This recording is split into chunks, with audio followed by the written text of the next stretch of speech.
Okay, so Pinky's Merry Missions event has now dropped Ultra Difficulty, and I have already 3-starred it, but I thought I would take you guys through the team that I used to 3-star this, because you do want to get the 3 stars, that way you can get the maximum amount of rewards, you can get all the medals, you can get the hero gems, and those hero gems are really nice. Just clearing this in general to get the 80 hero gems, it's really nice to get those. So if you're a newer player, this might be a little bit harder for you. If you are a player who has been around for a while, then this probably wasn't too difficult. But ideally, you're going to run a team that has buff block, and that buff block is going to allow you to target Yayorozu, and that's really all there is to this entire stage. So then we have Ashido here as one of our characters. We did get lucky enough to pull her. Well, I shouldn't say lucky, it took me to like 250 pity to pull her, but I do get to try her out here a little bit. I don't have her ability board up to board 13 yet, which is why you have not seen a showcase as soon as I normally would do them, just because I don't have her up to board 13 yet. But there will be a hopefully PvP showcase sometime here in the future where I'm going to try her out. And then I don't know if I'm really going to try her out in Climax Battle. She's not that great for this particular Climax Battle, right, with Night Eye, but maybe in the future we'll try her out in Climax Battle or something too. But for right now, let's go ahead and take on this event. You'll get to see a little bit of what she can do along with Yayorozu and Bakugo, and I do think, like, honestly, in the main slot, these are kind of the ideal characters, because you have Yayorozu lowering action skill cooldown time, as well as Bakugo having the bullseye, and so all that stuff is really nice.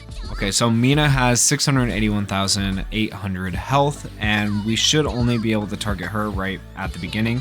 So we're gonna have to block her buffs, and then hopefully that will allow us to target Yayorozu.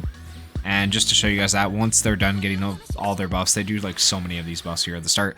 I'll try to switch to Yayorozu. As you can see, if an opponent is covering allies or drawing aggro, you can't switch. So now we're going to go ahead and we are going to buff Bakugo. We're going to use skill 1 on Mina, and then we are going to go ahead and use the AoE move with Bakugo. So Mina has a chance to block buffs right there, which she did. Bakugo can also do similar things. So running these two characters actually works out really nicely. And now we're able to target Yayorozu. So we're going to go ahead and do this. I didn't really care what character I picked as the friend unit. You can probably want to pick a stronger friend unit than what I have right here, but in my particular case, I was like, I'll be fine. I don't really need to worry about what I'm going to run.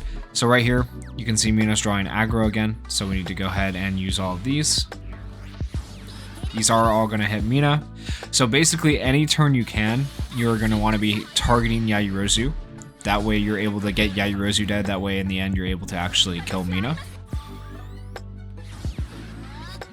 And they're going to get ults probably before we get through this, but like they're not going to do that much damage, especially with the healing that you have between Yayorozu and Mina healing you as well. Like it's really not a worry with this team. So we're going to go ahead and target Yayorozu here.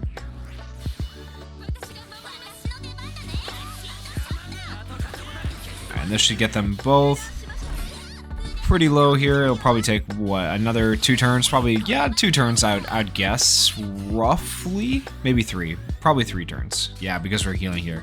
Yeah, so let's go ahead and do this. We'll block Mina's buffs again. Hopefully on the PU turn, the plus ultra turn, we will be able to target Yayorozu. Did we block buffs her? I wasn't paying attention that much. Yeah, I think we did. Okay, yeah.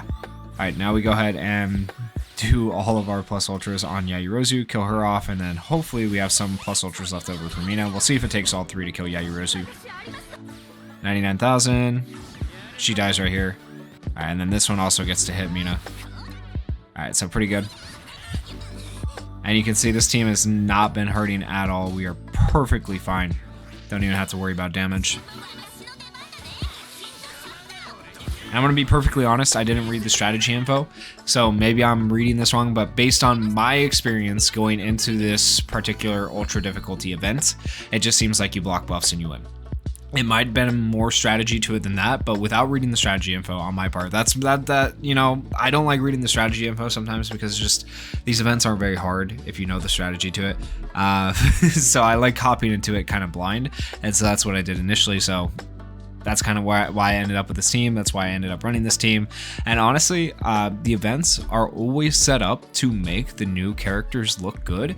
And you have to admit, Mina looked pretty solid right there. Now, she didn't have the most damage because I don't have her boards upgraded, but I do feel like she looked pretty decent overall. But let me know what you guys think of Mina down in the comments. Were you able to clear ultra difficulty on your first try with 3 stars? If you used a different team to get 3 stars, because you know, not everybody's going to have these characters, let us know what team you used in the comments. Share it with other people so they can also use that team and hopefully clear this with 3 stars. If you guys did enjoy the video, please consider going down there, hitting that like button, hitting that subscribe button, and thank you guys so much for watching and supporting the channel. Peace.